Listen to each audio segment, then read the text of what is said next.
First of all, we have the preparation. For the preparation, you set up a shooting schedule with everyone involved. You set together your team, you prepare your film gear, you organize transportation and accommodation, and make sure you scout the location where you want to shoot. Make sure to communicate with your talent, who is going to be the main subject of your short documentary, and let him or her know what your intentions are by filming this documentary.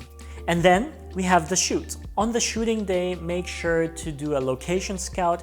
First thing you want to do is to find a good location for the interview. The main interview is going to be your main audio, and it's going to be the most important piece of content for this documentary. So make sure the talent is mic'd up properly, because this phase of the shoot is going to be the foundation of your story. The interview part is usually referred to as A-roll. For the A-roll, you can just focus on what the talent is saying, cut your story together, and that will define your main storyline. I'm also sure a lot of you have heard the term B-roll. B-roll are shots that you edit on top of your A-roll to support what's being said. A very interesting tip that I can give you right now is, while you're shooting the A-roll, listen carefully to what the person says and make notes of what the topics are, because it's very important to cover those topics up with some B-roll footage. And I can say out of experience, you can never ever get enough B-roll. So during the shoot, make sure to get as much B-roll as possible. Also, make sure to use controlled lighting, as the sun can move during an interview.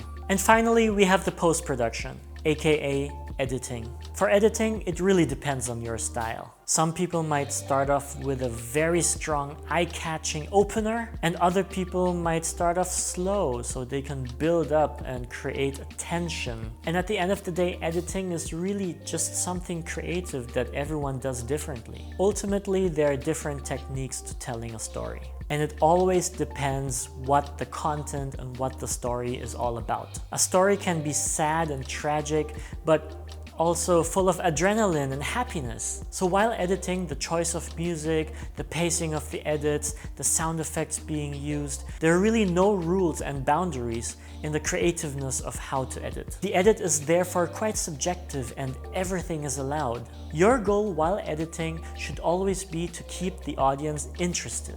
Another very important thing that I have to mention is make sure to use royalty-free music and sound effects so you will not run into any complications later on in the future.